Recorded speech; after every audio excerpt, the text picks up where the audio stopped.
and then the Prius can't go around a corner. You know, like, oh, can't turn now. Too much energy stored, right? Bullets. Here's the idea, right? I want to hurt something over there, right? So you send this little piece of lead flying there. A hammer. Hammers are kinetic energy storage devices, right? You can just like Superman would just push the nails in, just like, right? Yeah. But you and I, we do work on this hammer. We push it. It gains kinetic energy, and then it slams into the nail and does work on it, right? And then the final one here is thermal energy, and it is just potential and kinetic energy. And here's why. But it's just random. Oh, you like my example? I like my example. Okay. Here's why. Imagine that you had a crystal structure like this. If it's got thermal energy, it just means that it's vibrating back and forth here more than it is if it's cold. Okay. So hot is vibrating faster, cold is vibrating slower.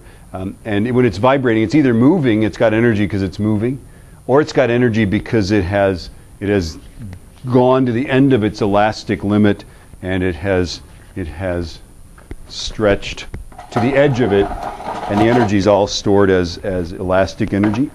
It's very hard to get up on a chair with a wireless microphone in your pocket. It's very warm at the ceiling here. Yeah. So it either has kinetic energy, which it's got the most of in the middle, or it's got potential energy. It's got potential, or it's got spring is stretch type potential. Yeah, kind of a thing. The reason why we tend to keep this separated as a different type of energy is just that it's so random, and there's all sorts of laws about it. Like there is a law that says you can't take 12 joules of this type of energy and turn it directly into 12 joules of kinetic energy of, say, a baseball or something, because it's so random. So that's the whole thing there. Okay, so now let's derive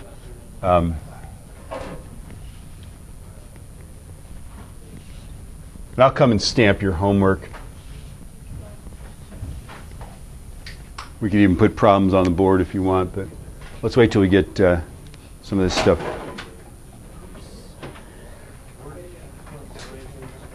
Okay, so our first formula is potential energy. And really this is gravitational potential. Gravitational potential energy. And this is really, really simple. Okay?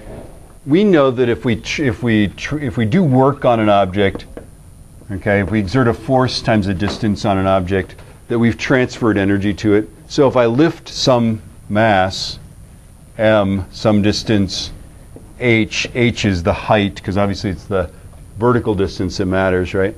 If we do that, the force we exerted was mg, right? And then h is the distance, and I don't know, I think we just use h, sometimes use delta h, right? So now our energy becomes let's hit the right arrow. There it is. Yeah, potential energy is just mgh.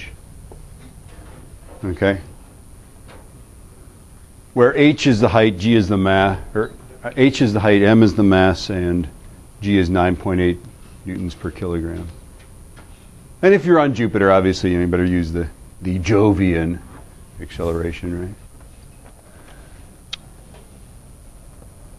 And everybody knows, doesn't everybody know that there are two ways to lift a mass? Jen knows this, don't you know this? Yeah, you know the two ways too, in fact, don't you? Do you know the two ways? Are you ready for this?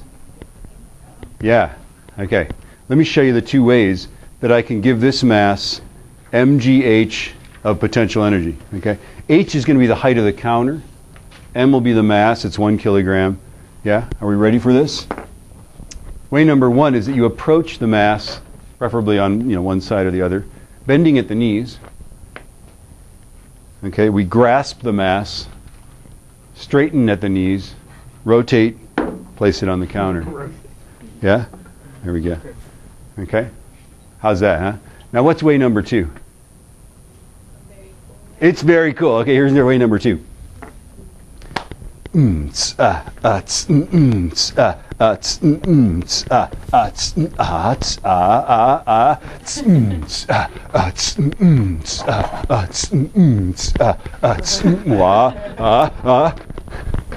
I am running by the classroom. I am running by my classroom.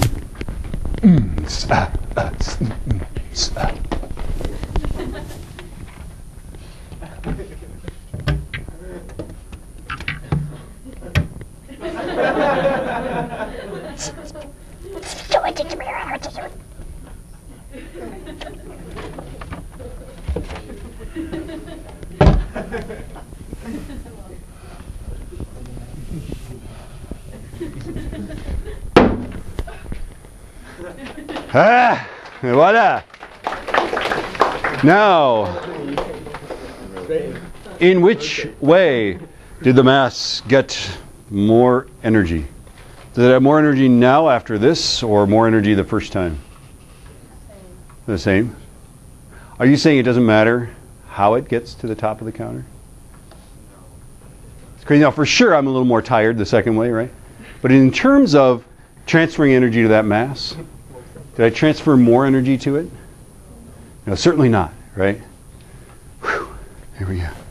So it doesn't matter. This is history independent. That's the whole point of that wasted portion of your life. I'm very sorry about that. Okay? So let's try some of these. Yes! Thank you! Thank you.